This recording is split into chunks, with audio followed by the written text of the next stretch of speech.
오늘의 헤드라인입니다. 식품의약품안전처가 주성분이 뒤바뀐 코오롱 생명과학의 골관절염 치료제 인보사 K주에 대한 품목 허가를 최종 취소 결정했습니다. 코오롱 측은 고의성이 없다며 억울함을 호소하며 법적 대응 의지를 밝혔지만 식약처의 최종 결정에는 변화가 없었습니다. 앞으로는 뇌 MRI나 CT 자료가 없어도 치매 보험금을 지급받을 수 있게 됐습니다. 금융감독원은 전문의의 종합적인 평가로 치매 진단을 받으면 CT나 MRI 등의 검사 자료가 없어도 보험금을 지급해야 한다며 약관 변경을 권고했습니다. 국내 연구진이 간이 딱딱해지는 섬유화 진행을 억제하는 신약 후보물질을 개발하는 데 성공했습니다. 이 후보물질은 국내 기업에 기술 이전돼 상용화를 준비 중인데 마땅한 간경변 치료제가 없는 상황에서 신약 개발에 큰 도움이 될 것으로 기대됩니다.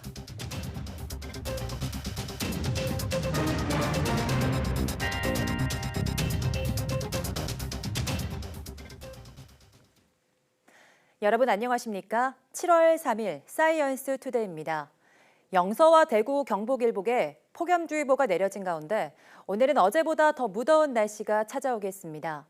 기상청은 오늘 서해 중심을 둔 고기압 영향으로 전국이 맑겠고 낮엔 강한 일사로 기온이 33도 안팎까지 오르겠다고 밝혔습니다. 오늘 낮 기온은 대구, 춘천 33도, 서울, 강릉 31도, 대전 30도 등으로 어제보다 1도에서 2도 높아 덥겠습니다. 다만 대기가 불안정한 경기 북부와 영서 남부에는 저녁 한때 소나기가 오겠고 제주도는 일시적으로 북상하는 장마 전선 영향으로 낮 동안 장맛비가 조금 내리겠습니다. 주성분이 바뀐 무릎 골관절염 치료제 인보사에 대한 품목 허가가 취소됐습니다. 식품의약품안전처는 오늘 코오롱 생명과학의 인보사 K주에 대한 품목 허가를 최종 취소 결정했습니다.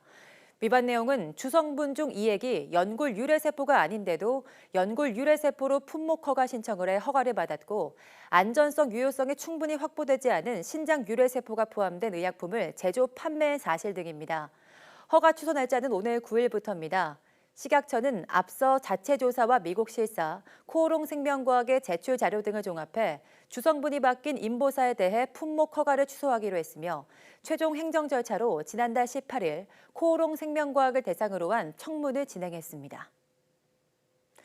더위로 인해 생기는 급성 질환, 온열 질환 환자가 벌써 190명이나 발생한 것으로 확인됐습니다. 질병관리본부는 지난 5월 20일부터 6월 30일까지 190명의 온열 질환자가 신고됐다고 밝혔습니다. 지난해 같은 기간과 비교하면 22명이 더 많은데 일사병으로 불리는 열 탈진 환자가 115명으로 가장 많았고 고체온 상태가 계속되는 열사병, 실신, 경련 등이 뒤를 이었습니다. 발생 장소는 운동장과 공원, 실외 작업장, 논밭 등이었고 시간대별로는 오후 3시에 환자가 많이 발생했습니다.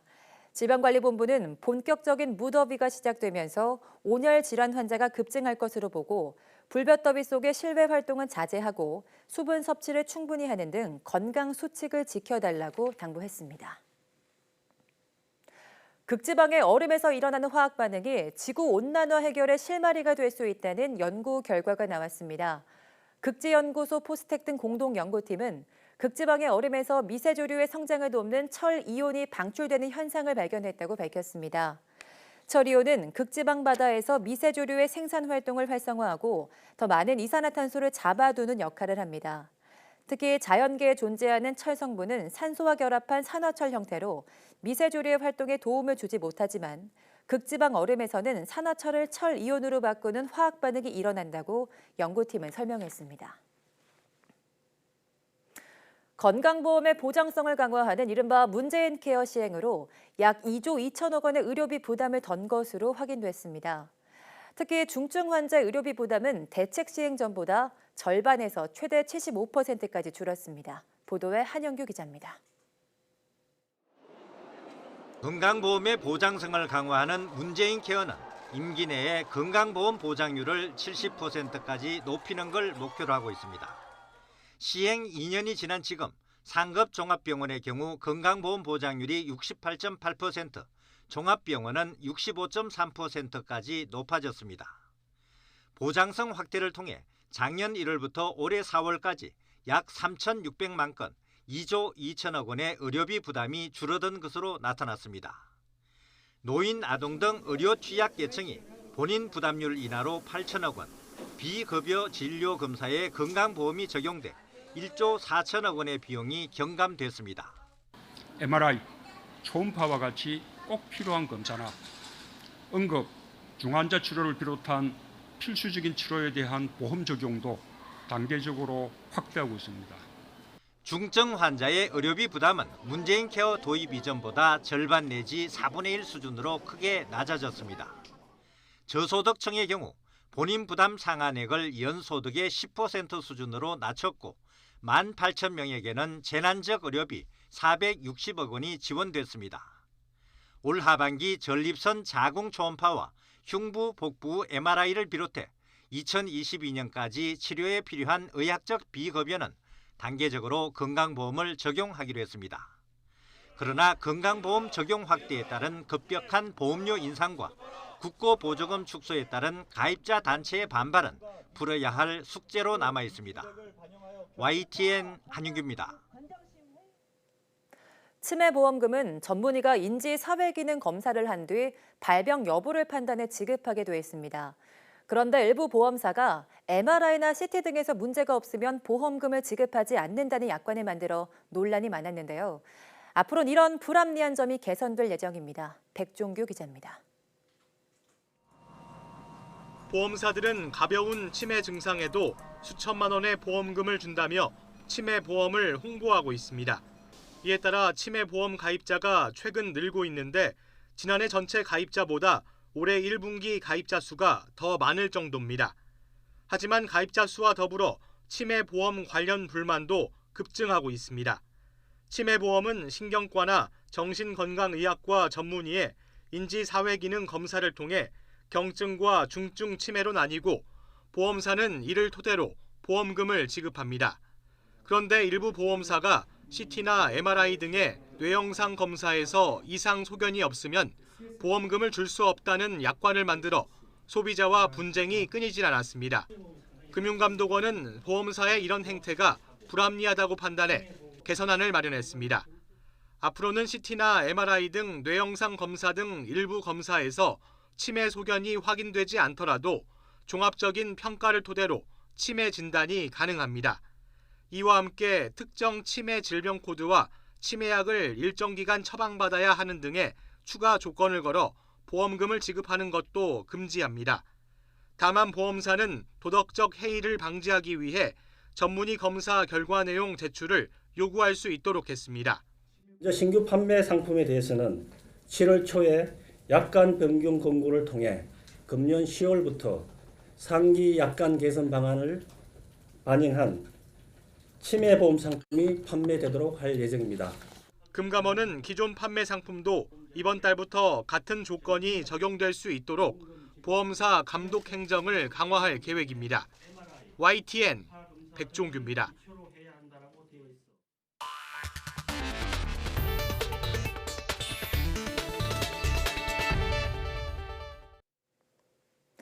국내 연구진이 간 경변 치료제 신약 후보 물질을 개발했습니다. 마땅한 간 경변 치료제가 없는 터라 상용화되면 치료에 많은 도움이 될 것으로 기대됩니다. 이정우 기자입니다.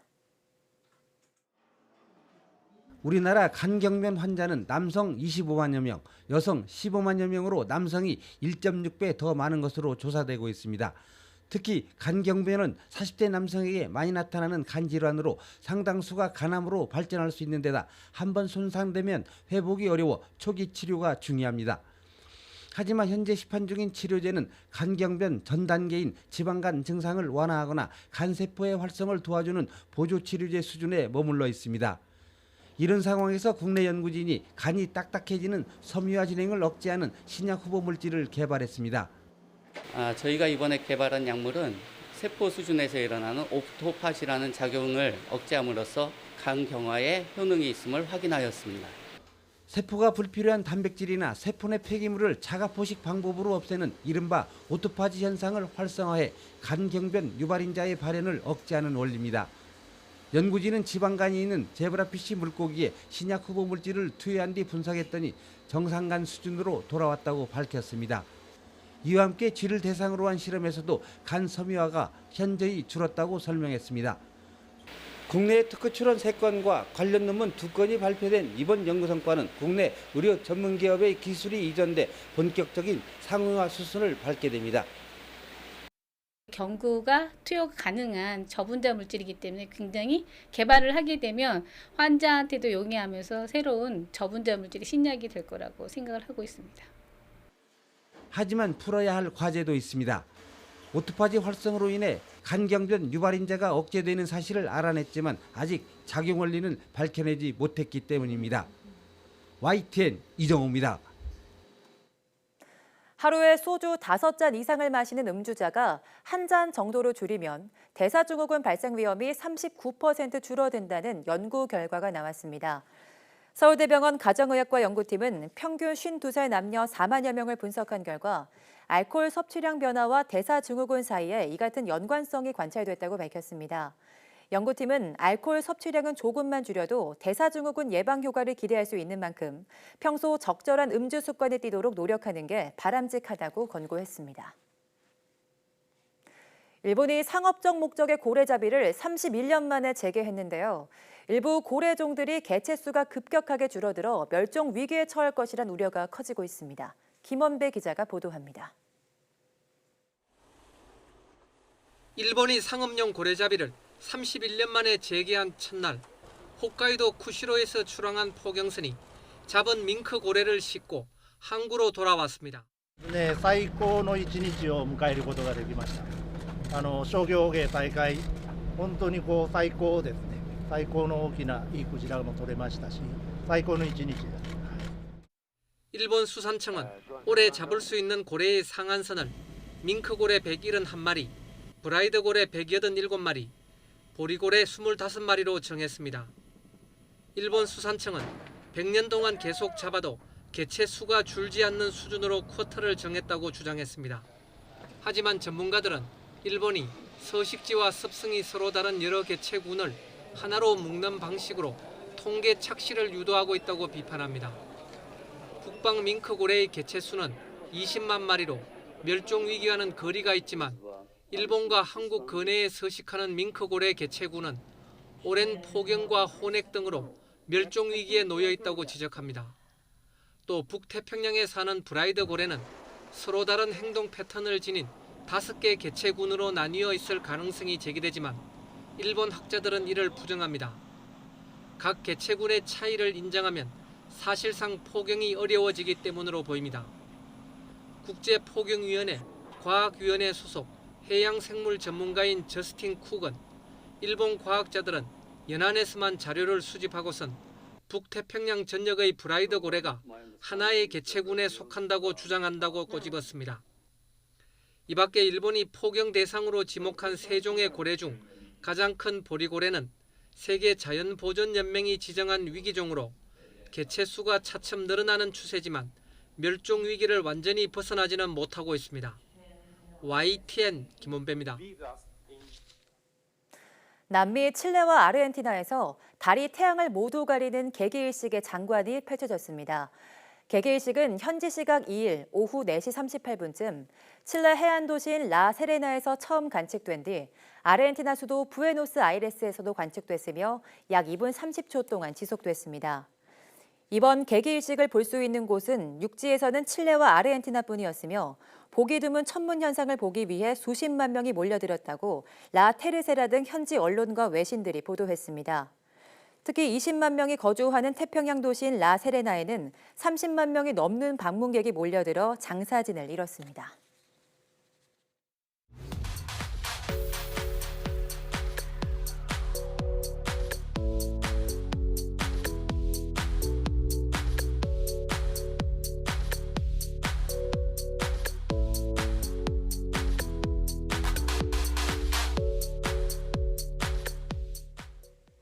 우리 일상생활 곳곳에는 음악이 있습니다.